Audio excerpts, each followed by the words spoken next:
You wrote an amazing resume, or at least you thought you did. Then, nothing. No callback, not even a rejection, just silence.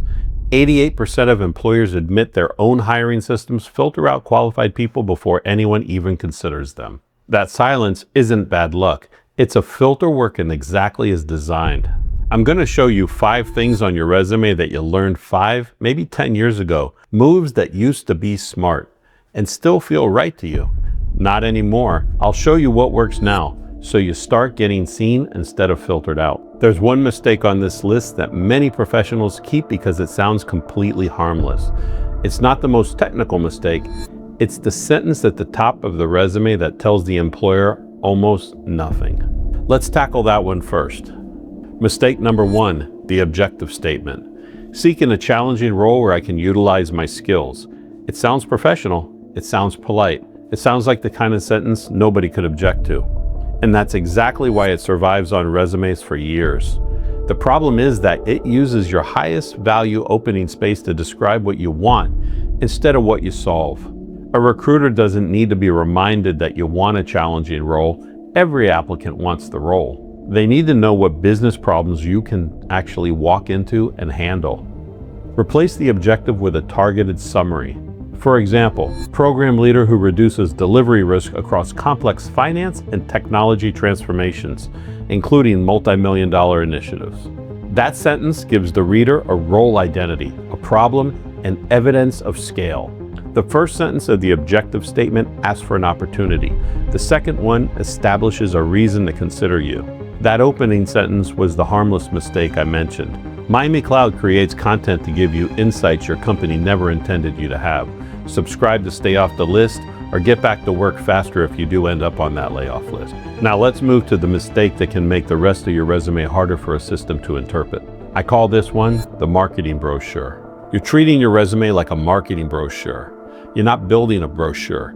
You're building a data file to get through a dumb robot so you can get a callback for an interview. You're cluttering your resume with 10-plus-year-old non-standard headers that are just filler, like resources available upon request. You're putting your full street address in there, creating privacy risks and inviting bias about your commute.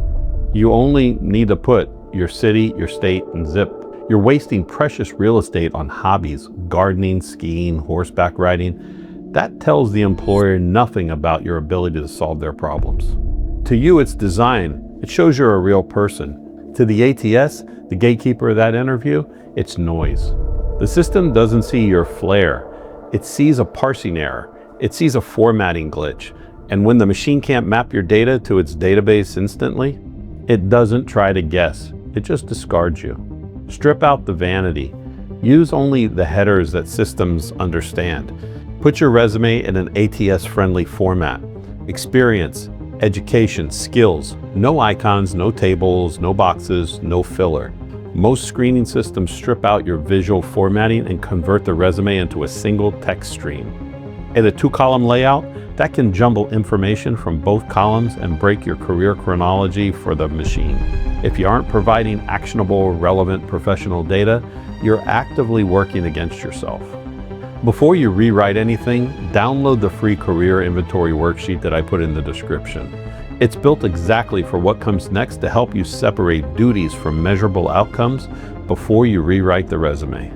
The next mistake, duties instead of results. Responsible for managing cross-functional teams. That tells the employer what you were assigned to do. It doesn't tell them what changed because you did it. Compare that with coordinated 12 cross-functional work streams, reducing delivery delays by 30%. Now the reader can see the scope, the action, and the consequence. This is the shift from duty to result. Use this structure: action, scope, measurable consequence. You can write reduced cycle time, cut recurring escalations, improved forecast accuracy, delivered ahead of schedule, managed a multi-million-dollar program, reduced handoff delays across multiple teams. Don't invent the numbers. A real defensible number is more valuable than an impressive number you can't explain in an interview. If your resume is full of responsible for, worked with, and participated in, that's not automatically disqualifying. but it is a signal that the document may be describing your calendar instead of your value. Which line is more common on your resume, duties or results? Put duties or results in the comments. I want to see which one is winning. Now the next one is one generic baseline resume sent everywhere. A lot of experienced professionals keep one resume because their background is broad. That may feel efficient, but it can also make you look like a generalist commodity. A company hiring for finance transformation does not need the same version of your story as a company hiring for operations, program delivery, or cost reduction. You do not need to rewrite your entire career for every application. Create one complete master resume, then build targeted versions around it. The role, the industry, the domain, the business problem, the language used in the posting. Change the summary, move the most relevant skills higher, rewrite the bullets that matter most. This is where you could use the information you collect on the career inventory worksheet. I mentioned you could download that free and it's in the description. And make sure you reduce or remove the experience that doesn't support the targeted role. Your experience is not the product. Your relevance to this specific problem is the product. Now the fifth mistake is keyword stuffing. Keyword stuffing may feel clever because it looks like you're speaking the employer's language, but repeating a term 10 times doesn't prove that you can do the work.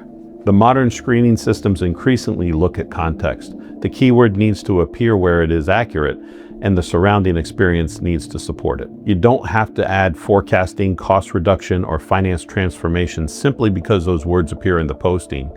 Use them when your work actually supports them. For example, built a quarterly forecasting model used in finance and operations leaders to identify a $2.4 million cost variance. That gives the system relevant language. It also gives a human reader a reason to believe you. The goal is not to make the resume sound like the job description. The goal is to make your experience easy to match to the job's actual problem. Your resume is the closing document, and it only gets to make its case if someone finds you and is interested. LinkedIn is where that filtering happens. I'll show you the 7 fixes to your LinkedIn profile in the next video to help recruiters find you. Watch that here. I'll see you over there.